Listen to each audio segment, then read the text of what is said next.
Shalom, selamat pagi dan salam sejahtera buat semua anak-anak ibu yang berada di rumah. Kita berjumpa kembali dalam pembelajaran kita pendidikan agama Kristen dan budi pekerti. Untuk tema kita masih sama dengan 1 minggu lalu, yaitu hidup berkelimpahan dalam pemahaman Kristen. Nah, kita akan memasuki materi kita untuk yang akan kita kupas hari ini pada pertemuan ke-11 pelajaran kita, yaitu memeriksa diri sendiri. Apa dan bagaimana materi kita ini, kita akan kupas satu persatu. Terlebih dahulu kita bersatu di dalam doa. Syukur bagimu Tuhan, Allah yang memberkati kami, Allah yang telah memberikan kami kesempatan untuk menjalani kehidupan kami. Tuhan, pagi ini kami bertemu kembali dalam pembelajaran kami, pendidikan agama Kristen dan budi pekerti. Sebentar kami akan memasuki firman Tuhan. Biarlah Tuhan yang boleh memberkati, menyucikan, menguduskan kami, supaya kami layak untuk memahami firman-Mu. Di dalam Kristus Yesus kami berdoa. Amin. Nah, seperti yang Ibu sampaikan tadi, bahwa materi kita hari ini adalah memeriksa diri sendiri. Kompetensi dasar mensyukuri hidup sebagai orang beriman sesuai dengan teladan Yesus dan membuat karya berkaitan dengan sikap hidup sebagai orang beriman sesuai dengan teladan Yesus. Nah, tujuan pembelajaran kita hanya satu, namun perlu kita bahas lebih banyak, yaitu mempraktekkan hidup sebagai murid Kristus. Nah, seperti yang Ibu sampaikan bahwa materi kita hari ini adalah memeriksa diri sendiri. Kita masuk pada pengertian. Memeriksa artinya melihat dengan teliti, menyelidiki, menanyai orang, mengontrol, mengawasi, mengamati. Jadi, memeriksa diri sendiri bisa berarti menyelidiki ke dalam diri kita sendiri siapa, apa, dan bagaimana kita hidup secara keseluruhan. Di dalam kitab Mazmur pasal ke-139 ayat 23 sampai 24, demikian firman Tuhan. Selidikilah aku, ya Allah, dan kenalah hatiku. Ujilah aku dan kenalah pikiran-pikiranku. Lihatlah apakah jalanku serong dan tuntunlah aku di jalan yang kekal. Nah, kitab Mazmur ini sebagaimana kita ketahui ditulis oleh Daud, di mana Daud mengungkapkan tentang kemahatauan Tuhan atas setiap tindakan yang kita ambil, setiap pemikiran yang kita renungkan, setiap tempat yang kita tuju, dan setiap perkataan yang kita ucapkan. Bahkan ia telah mengetahuinya sebelum kita mengatakannya. Apa maksudnya? Daud mengakui kemahakuasaan Allah, kemahatauan Allah, dan semua gerak-geriknya kita manusia. Daud akui Allah Maha Tahu. Baik itu tindakan kita, baik itu pemikiran kita, baik kemana kita berjalan, dan setiap perkataan apa yang kita ucapkan, Tuhan Maha Tahu.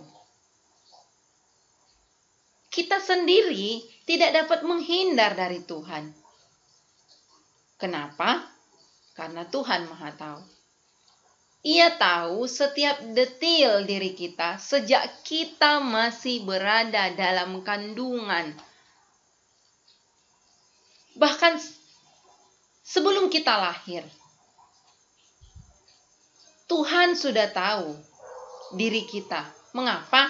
Karena Dialah yang menciptakan kita. Dia merancang segala sesuatu yang berhubungan dengan kita. Jadi, Tuhan mengenali diri kita dengan lebih rinci, lebih dari kita mengenal kita sendiri. Apa maksudnya Tuhan mengetahui dan mengenal kita lebih baik daripada kita mengenal diri kita sendiri? Mengapa Bu harus Tuhan yang lebih tahu?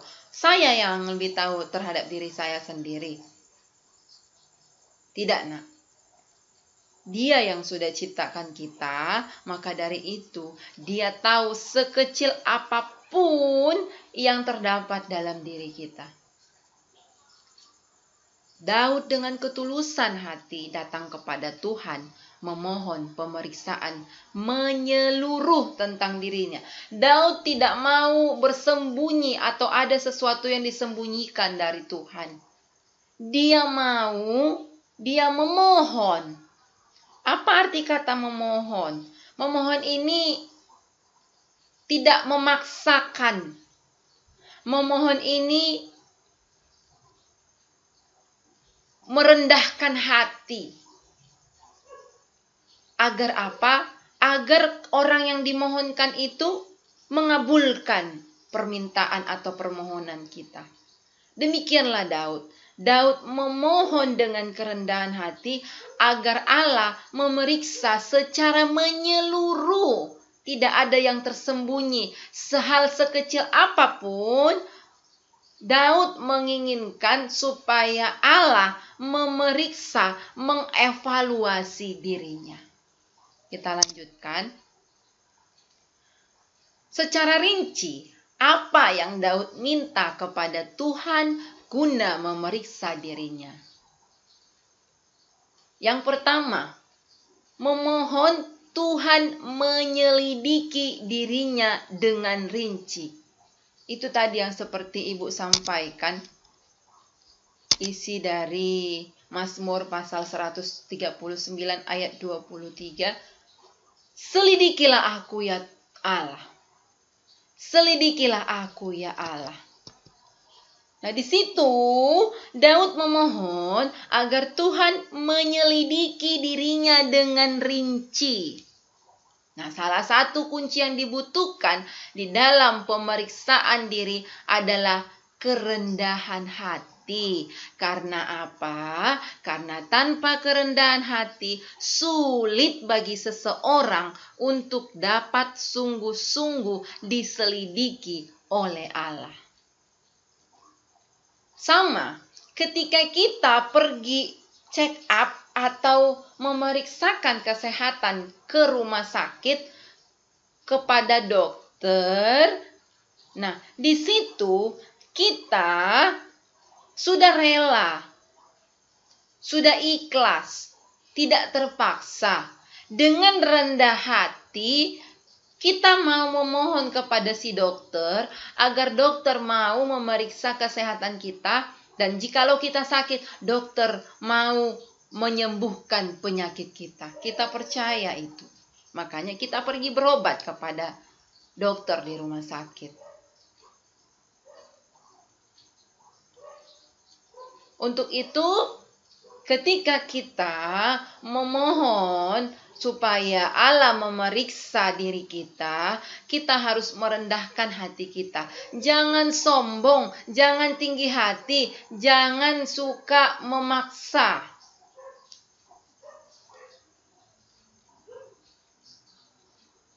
Oke, yang kedua, memohon Tuhan menilai hatinya.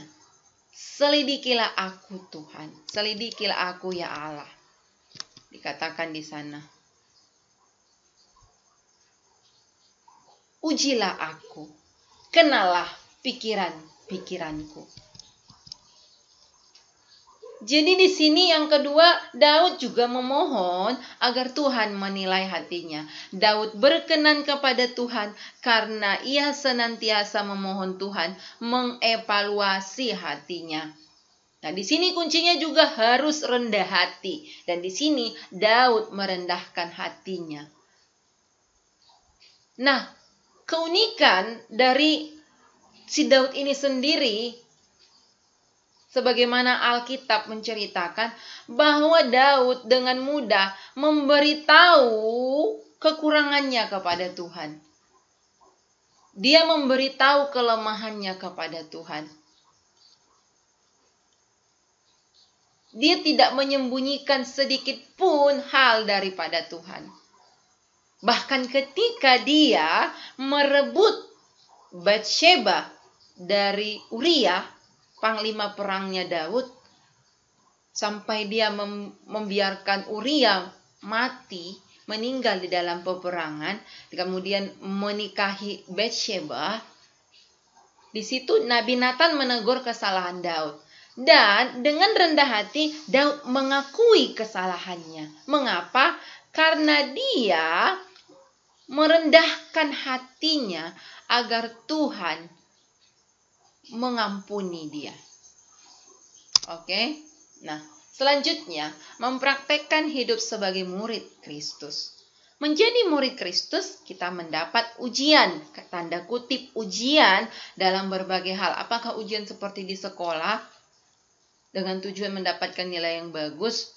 Kalau ujian sama, tetapi untuk tujuannya berbeda.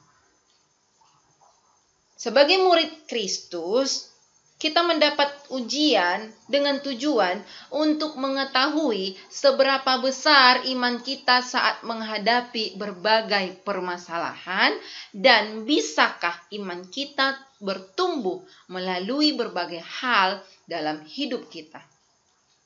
Di sini ada dua tujuan. Yang pertama, untuk mengetahui seberapa besar iman kita saat menghadapi masalah. Jadi ujian itu yang Tuhan berikan kepada kita tujuannya yang pertama untuk mengetahui seberapa besarkah iman kita kepadanya. Dan yang kedua, untuk mengetahui bisakah iman kita bertumbuh ketika menghadapi masalah atau ujian. Ataukah kita akan menyerah, berputus asa, atau pasrah kepada takdir, atau bagaimana? Ataukah akan tetap bertahan kepada Tuhan, setia kepada Tuhan? Nah, itulah tujuan daripada ujian yang diberikan sebagai murid Kristus. Maka dari itu kita harus yang pertama menjadi murid Kristus yang memiliki identitas Kristus. Apa maksudnya? Murid Kristus yang memiliki identitas Kristus. Identitas Kristus itu misalnya memaafkan. Apakah kita bisa memaafkan? Identitas Kristus itu misalnya penuh kasih. Apakah kita penuh kasih? Oke. Yang kedua, mengaplikasikan kebenaran firman Tuhan dalam hidup sehari-hari. Mengaplikasikan artinya mempraktekkan isi firman Tuhan dalam kehidupan sehari-hari. Misalnya, jangan ada Allah lain di hadapanku. Atau misalnya, hormatilah orang tuamu. Atau misalnya, jangan kamu mencuri. Bisakah kita mempraktekkan? Oke, yang ketiga, menjadikan Yesus sebagai Tuhan dengan menjadikannya teladan utama dalam hidup. Artinya utama di atas nomor 1. Jadikan Yesus itu menjadi contoh teladan bagi hidup kita.